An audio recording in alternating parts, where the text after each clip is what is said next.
영상 시청하시기 전에 구독과 좋아요 부탁드립니다. 알림 설정까지 꼭 잊지 말아주세요. 시청자 여러분 안녕하십니까? 신의 한수의 유채린입니다. 내년 초에 이 노영민 비서실장의 교체 가능성이 높은 것으로 관측되고 있습니다. 여당에서는 양정철 전 민주연구원장과 우윤근 전 주 러시아 대사, 최재성 정무수석 등이 거론되고 있는데요. 한편 양 전 원장이 차기 대통령 비서실장직을 고사하고 있는 것으로 알려졌습니다. 자, 오늘 대연TV 대표님 모셨습니다. 김대현 전 기자님 만나보겠습니다. 안녕하십니까? 네, 안녕하십니까. 대연TV 김대현입니다. 네, 양정철 전 원장님. 요즘 언론에 굉장히 꽤 많이 등장을 하시네요. 이유가 네. 뭐라고 생각하십니까? 은둔의 실세라고 하는 그런 별명까지 있었던 사람인데 네. 어쨌든 문재인 대통령의 복심이죠. 그래서 정권 초기부터 양정철이 언제 과연 청와대의 비서실장으로 문재인 옆을 다시 지키게 될까? 이건 관심사였습니다. 네. 계속해서. 그런데 양정철은 계속 해외를 나가 있거나 아니면 일선 정치에 몸담는 것을 스스로 제어해 온 측면이 있습니다. 자, 근데 차기 비서실장 같은 경우는 지금 맡을 수 있는 사람은 우윤근 전 러시아 대사라든가 아니면 지금 최재성 정무수석 정도가 또 거론되고 있는데 네. 그럼에도 불구하고 양정철만한 인물이 없다라고 하는 이런 얘기들이 대세인 거는 분명해 보입니다. 네. 그리고 기대치가 그만큼 높아져 있는 것도 사실입니다. 이게 원래 은둔하고 있는 실세들은 그런 기대치를 이렇게 좀 받게 됩니다. 네. 그걸 또 양정철 같은 사람들은 아마 그걸 일정 부분 좀 약간 즐길 겁니다. 그냥 허상 같은 거죠. 네. 뜬구름 같은 거죠. 어차피 양정철이라는 사람은 과거에 언론 어디 약간 매체에서 기자 생활을 했던 네. 그러면서 노무현 정권에서 배째 드릴까요? 라고 하면서 이 언론 환경을 제약하는 이런 언론 개혁을 또 주도했던 사람. 네. 그런 사람의 깊이와 어떤 내공이 불과 몇 년 사이에 엄청나게 바뀌어서 오늘날 우리가 상상하듯이 양정철이 지난 선거 다 했대. 지난 선거에서 부정선거를 한 사람이 지휘한 사람이 양정철이래.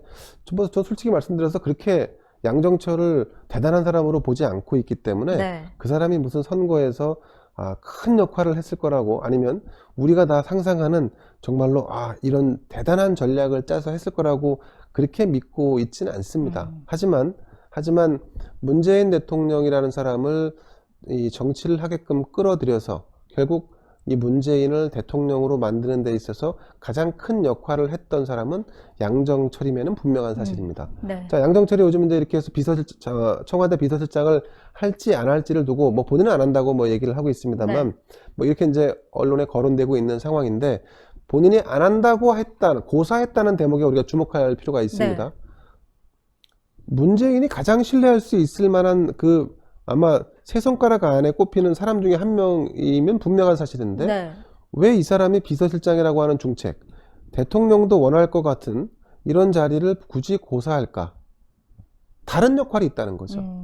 여러분들이 상상하는 것처럼 지난 총선에서도 이 양정철이 뭔가 모종의 역할을 했을 것이라고 하는 이런 의구심, 물론 역할을 했을 거로 보여집니다. 네. 근데 그 역할이라는 게 선거 전략인지 아니면 문재인 대통령의 복심, 그러니까 속내를 전달해서 이 A 지역은 누구, B 지역은 누구 꽂아 이런 것을 했을지 그건 지금은 가늠할 수 없고 그 두 가지를 다 했을 수도 있습니다만은 네. 어쨌든 자 양정철은 이 선거의 제갈량 같은 전략가라기보다는 모사꾼에 가까운 이 선거꾼 여기가 더 어울리는 것 같습니다. 우리가 이제 이걸 소위 말해서 미국 같은 경우는 그런 사람들을 스핀 닥터라고 합니다. 네.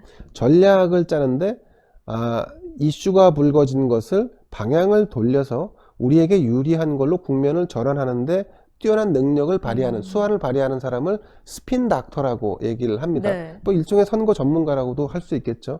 그러니까 양정철이 만약에 청와대 비서실장을 고사하고 맡지 않는다고 하면 그러면 양정철은 이제 이렇게 될 겁니다. 다음 서울시장, 부산시장 보궐선거 네. 이 선거에 어떤 인물을 내세울지에 대한 대통령의 의중을 전달하고 그리고 이 선거가 그런 의중을 가지고 있는 사람들이 나가서 선거를 이길 수 있게끔 도움을 주는 역할. 그건 사실 비서실장은 할 수 없는 역할이죠. 네. 비선에 있는 사람들만이 할 수 있는 일들이죠. 자, 특히나 이 정권이 임기 말로 이제 향하게 되면 곳곳에서 권력 누수 현상이 벌어집니다. 네. 네, 뭐 이 감사원장이 정권을 들이받는다거나 네. 윤석열 검찰총장이 추미애 웃기고 있어 하면서 막 들이받는다거나 네. 이런 것들이 막 벌어지는 거죠. 재미난 현상들이 우리가 볼 때는 이제 흥미진진한 현상들인데 네. 정권 입장에서는 굉장히 gonok스러운 일들입니다. 이렇게 권력 누수가 나타난다는 거, 각 부처와 정당도 이제 말을 잘 안 듣습니다. 이렇게 되면은 그러면 이제 국회의원들도 야, 어차피 이제 거의 끝나가는 정권인데 굳이나 뭐 하라 시키고 말이야 괴롭힌단 말이죠. 그럼 이제 서서히 발을 빼기 시작한 이런 이제 느슨한 현상들이 생기게 되는데 네. 자, 이럴 때 문재인 대통령이 A 의원님 그렇게 하시면 안 되지 않습니까? 라고 해서 직설 발언을 못 합니다. 네. 최재형 감사원장님 당신 혼나볼 거야? 이런 얘기 못 하죠. 했다가는 난리가 나죠. 예, 이 레임덕을 방지하기 위해서 대통령이 그런 직설적인 표현을 했다 그러면 그 반격이 어마어마하게 다가옵니다. 네, 그래서 맞습니다. 그때 필요한 것도 마찬가지로 대통령의 심중을 전달하고 그것을 구체화시킬 수 있는 비선 실세가 중요해지는 거죠. 네. 양정철이야말로 이런 대통령의 심중과 의중을 전달해서 그 원하는 바를 구체화시킬 수 있는 가장 최적화된 인물이라고 저는 봅니다. 그래서 지금 우리가 비서실장이라고 하는 껍데기 같은 그건 사실은 약간 표피라고 봅니다. 그거보다 더 중요한 역할을 양정철이 하고 있다고 보는데 언론도 그렇고 현재 야당 야권도 그렇고 네. 그런 부분들에 대해서 깊이 있게 치고 들어가지 못한다. 그런 게 저는 오히려 좀 아쉬움이 남습니다. 거기를 그게 이를테면 혈점이고 취약점이고 아킬레스건일 수도 있는데 우리가 그런 거를 지금 간과하고 있는 건 아닌가라는 생각이 들죠. 네. 그렇다면 지금 뭐 은둔의 실세라고 하셨잖아요. 네네. 그럼 현재 어떤 일을 하고 있을까요? 그건 뭐 짐작만 할 뿐인데, 근데 충분히 개연성이 있는 일들이 있죠. 아까도 말씀드린 바대로 지금 정권 말기에는 대통령이 논란이 되는 사안에 대해서 함부로 발언을 못 합니다. 그렇죠. 예를 들어서 가덕도 김해 신공항을 백지화하고 가덕도 신공항을 추진한다. 이 사안에 대해서 찬성을 하든 반대를 하든 아니면 김해 쪽 입장을 들든 부산 쪽 입장을 들든 대구 입장을 들든 아니면 그냥 다 싫고 원론적인 얘기를 해도 다 욕을 먹게 돼 있습니다. 어디 하나 다 욕을 안 먹을 수가 없는 네. 구조예요. A를 택하면 B가 뭐라고 하고 B를 택하면 또 C도 가만히 있지 않고 네. 뭐 이런 구조란 말이죠. 자, 그럴 때 대통령이 원칙대로 하면 책임 정치를 한다는 입장에서는 목소리를 내야죠. 윤석열과 추미애의 충돌에서 국민 대다수가 윤석열이 오히려 피해를 보고 있고 윤석열의 말이 맞다라고 인정을 한다면 대통령 입장에서도 윤석열이 맞고 추미애 경질 바로 하고 싶겠죠. 근데 그렇게 했다가는 추미애를 지지하는 세력과 추미애가 적으로 돌아서죠. 네. 네. 그리고 일단의 이 문파 대깨문들도 상당 부분 대통령이 왜 저러지? 미쳤나? 뭐 이런 반응을 보일 수가 있단 말이죠. 네. 그러니까 함부로 할 수가 없는 거예요. 예, 그리고 반대로 윤석열을 쳐보세요. 그래도 한솥밥 먹던 추미애가 낫지. 이런 식으로 내 편을 챙긴다는 비난을 받고 네. 윤석열에게 기대치를 가지고 있고 지지했던 사람들 입장에서는 역시나 이 정권은 못된 정권이고 나쁜 정권이구나 라고 하는 확신을 심어줄 수 있기 때문에 할 수가 없습니다. 자, 그럴 때도 누가 나서느냐. 비선에서 양정철 같은 사람이 나설 수 있는 거죠. 네. 일전에 지난달입니다만 윤석열 검찰총장이 국회 국정감사에 나와서 자신에게 적절한 메신저를 보내서 임기를 채우라고 대통령이 입장을 전하셨다라고 했을 때 그때도 이 적절한 메신저는 양정철일 가능성이 매우 높아요. 네, 그러니까 이런 식으로 정치를 수면 위에서가 아니라 수면 아래에서 대통령의 의중을 전달하는 역할을 양정철이 저는 하고 있다고 이를테면 이런 것들이 이제 구체적인 예가 되겠죠. 네. 그러니까 일종의 이게 이제 비선이고 그러니까 이게 이런 역할이 강해지고 도드라지면 비선 실세가 전횡을 한다라고 하는 비토가 생길 텐데 지금 그런 게 안 나오고 있는 게 저는 좀 약간 의문스럽습니다. 네. 자, 선거에 있어서는 아까도 말씀드린 대로 재보궐선거도 치러야 되고 재보궐선거를 치를 때 아까 스핀닥터라는 말씀도 드렸는데 네. 귀책 사유가 민주당에 있어서 성추행 의혹 사건으로 이 보궐선거가 치러진다. 수백억 원이 들어가는 보궐선거를 치를 때 민주당이 이 사람들은 이제 안 돼. 한번 심판받아야 돼. 근데 이런 분위기를 다른 방향으로 물꼬를 틀어 전환하는 사람, 그것을 우리가 선거꾼, 선거 전술가, 뭐 전략가, 이런 역할도 양정철이 충분히 할 법하다라고 봅니다. 그건 민주당 내에서만 하는 것이 아니라 이제 민주당의 입장은 또 이런 게 있습니다.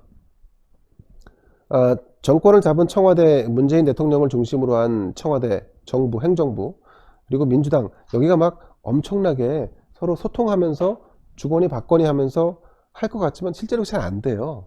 그렇게 소통할 수 있는 그런 시간적, 공간적인 것들이 잘 허락되지 않습니다. 이낙연 당대표쯤 되면 뭐 요청을 해서 대통령님 긴히 드릴 말씀이 있습니다 라고 해서 그럼 날짜를 잡죠. 네. 뭐 국빈 방문이 있고 무슨 방문이 있고 뭐 일정 다 따져보면 그러면 이번 주 토요일 날쯤 아니면 다음 주 화요일쯤 이렇게 일정이 정해진단 말이죠. 네. 그러니까 이렇게 수시로 만나서 소통하는 것 같지만 이게 쉽지 않아요. 그래서 그 밑에서 그런 메신저들의 역할이 중요한 겁니다. 항상 대통령이 부르면 찾아가서 그리고 보안 유지한 상태에서 얘기 듣고 전달하고 뭐 이런 것들을 풀어갈 수 있는 사람들, 이런 역할을 하고 있다고 보고, 가덕도 문제도 교감을 서로 나눴을 수 있는 시간적인 어떤 그 공간적인 것들이 부족함에도 불구하고 이렇게 일사천리로 밀고 간다라고 하는 거는 물밑에서 작업을 하는 사람이 있다는 거죠. 없으면 불가능합니다. 네. 혹시라도 민주당에 있는 국회의원들이 혹시 그 문재인 대통령이 원하는 바가 아닐 수도 있잖아. 그 밀고 나가다 괜히 혼나는 거 아니야? 라고 할 수 있어요. 절대 그렇게 청와대에 사인 없이 밀고 나가지 못합니다. 네. 그런 것도 충분히 윤석열이 할 수 있을 만하다. 그리고 이제 무엇보다도 이제 문재인 대통령은 부산, 경남에 이 정치적인 어떤 그 베이스를 두고 있는 사람이지 않습니까? 네. 그런 거를 잘 이해하고 있는, 그 심중을 잘 알고 있는 그 양정철 같은 사람들이 선거면 선거, 주요 국정 과제면 과제, 정책 이슈면 정책 이슈, 이런 것들을 그 매니지먼트 한다. 좀 나쁘게 표현하면 쭈물딱거릴 수 있다. 이렇게 볼 수 있는 거죠. 네. 네. 그럼 만약에 차기 대선에서는 어떤 역할을 할 수 있을까요, 이분이? 그 차기 대선 관련된 플랜을 짜는데 일단 지금은 민주당이 양강 구도로 흘러가고 있지 않습니까? 네. 제일 중요한 거는 이재명과 이낙연의 양강 구도로 궁극적으로 2022년 대선까지 갔을 때 승리할 수 있는지를 먼저 평가를 해보겠죠. 네. 근데 지금 상황으로 볼 때 이낙연 당대표의 수치는 정점을 찍고 쭉 빠지고 있고, 네.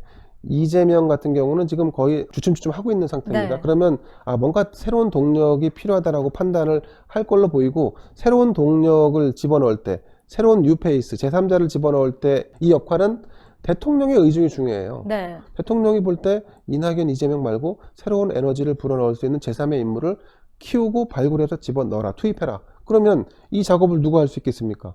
가만히 있는 사람이 할 수 있는 게 아니거든요. 네. 대통령의 의중을 반영해서 그래? 그러면 이번에는 김두관인가? 아니면 뭐 이번에는 좋아, 김부겸인가? 뭐 이런 식으로 이제 판을 키워서 움직이기 시작하는데, 그런 것 또한 양정철이 할 수 있는 충분한 자질과 아니면 대통령과의 신뢰관계가 있다고 저는 보여지고요. 네. 그리고 국민의힘에서 적절한 후보를 찾지 못하고 지금 분위기대로 이렇게 그냥 존재감 없이 이렇게 흘러가는 이 상태를 유지하려면 윤석열을 지금 상황에서 경질시킬지 아니면 계속 유지하면서 이 스테디하게 유지해 나갈지에 대한 판단도 사실은 대통령에게 주입하고, 그리고 직접 가서 만나서 입장도 들어서 대통령에게 전달하는 일, 그것도 충분히 양정철이 할 수 있을 만한 일이고, 비서실장이 하기에는 굉장히 부담스러운 일이란 말이죠. 자, 그런 역할들도 할 거로 보이고, 이제 대선판이 이렇게 정리가 되어가는 이 상황에서 보면 네.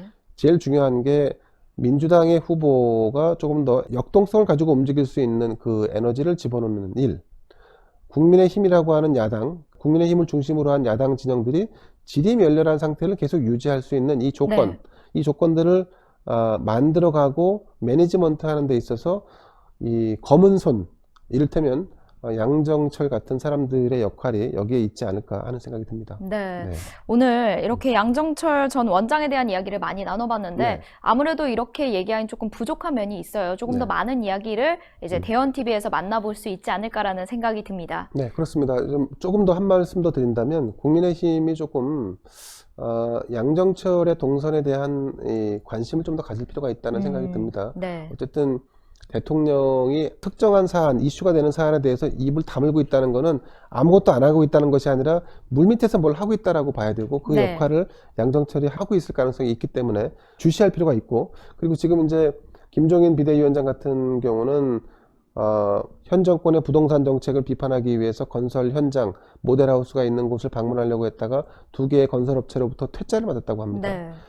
이만큼 존재감이 없는 야당이 과연 그 역할을 할 수 있을지 모르겠습니다만은, 자, 지금 기득권을 다 내려놓고, 우리가 지금 해야 될 거는 문 정권이 실정을 거듭하고 있고 이런 비선 실세들이 어떻게 국정을 전행하고 있거나 농단하고 있는지를 찾아서 밝혀야 됩니다. 그래야지만 이 반전을 할 수 있는 카드를 만들 수 있다고 봅니다. 네, 그 반전을 기대해 보겠습니다. 오늘 말씀 고맙습니다. 네, 감사합니다. 네. 네, 여러분들 오랜만에 양정철 전 원장에 대한 이야기를 나눠봤는데요. 아무래도 이렇게 짧게 이야기를 나눠보면 더 궁금하신 얘기가 있을 겁니다. 자, 바로 대현TV로 들어가셔서 대현TV 구독과 좋아요 눌러주시고 알림 설정까지 하셔서 더욱더 편안한 방송 즐기시길 바라겠습니다. 자, 오늘도 영상 시청하시고 아직 구독 안 하신 분들이 있으시다면 빨간색 구독 버튼 구독 중으로 저희 신한수 구독자가 되어주세요. 그리고 이 영상이 외부로 많이 알려질 수 있도록 회색 엄지 파랗게 또는 까맣게 추천 버튼 꼭 잊지 말아주시고요. 시청해주신 여러분 고맙습니다. 감사합니다. 고맙습니다. 아유, 고생하셨습니다. 네, 고생하셨습니다. 네. 네. 이게 뭐냐면요, 복세 편살입니다. 복잡한 세상 편하게 살자. 요거 케이크 같죠? 이렇게 딱 하면 케이크. 이 안에 몇 포가 들어있냐? 60포가 들어가 있습니다. 60포. 아하. 이렇게 보증서가 들어가 있고요. 그리고 요게 세 박스인데 뒤에 딱 열면 또 하나가 있죠. 그래서 60포가 들어가 있습니다. 근데 이게 뭐냐? 이 한 포 한 포가요, 큰 거를 농축한 겁니다. 그래서 굉장히 걸쭉하게 들어가 있는데 젊은 분들 되게 좋아해요. 일단 케이스가 멋있지 않습니까? 그리고 안에가 간편하게 돼 있습니다. 그래서 건강 지키실 수 있을 때 지켜야 됩니다. 자, 우리 유채링이 이제 어제도 네, 먹었지만 고맙습니다. 자, 이게 복세 편살이요. 여러분들께서 늘 저희가 광고해드렸지만은 구전녹용의 엑기스 버전입니다. 여러분들께서 저희 흔히 광고로 말씀드렸던 그 구전녹용 구전녹용 이런 거 있지 않습니까? 그 한 포를 여기에 담아냈다. 얼마나 걸쭉한지 잘 안 떨어져요. 이렇게 해도. 그만큼 농축되어 있는 이 녹용 성분, 그리고 무엇보다도 이 녹용이 어느 녹용이냐? 러시아 알타이고화국 아바이스크 녹용, 중앙아시아 쪽에 위치하고 있는데요. 그곳에서 정말 혹한의 시베리아 추위를 견뎌낸, 그래서 밀도감이 매우 훌륭한 러시아산 원용, 아바이스크산 원용을 이용해서 만들어낸 것이 바로 이 구전녹용 복세 편살이라는 거. 때문에 이 녹용을 즐기시면은 여러분들의 건강에 있어서 조금이나마 도움이 될 수 있지 않을까라는 점을 거듭 강조드린 건데요. 물론 저희 신한수가 소개해드리는 이 구전녹용 관련 제품들은 모두 의약품이 아니라 시청자 여러분들의 건강을 보조해드리는 보조식품이지만은 아주 그래도 몸에 이로운 성분들이 많이 있으니까요. 참고하셔서 함께 해주시면 좋을 것 같습니다. 예.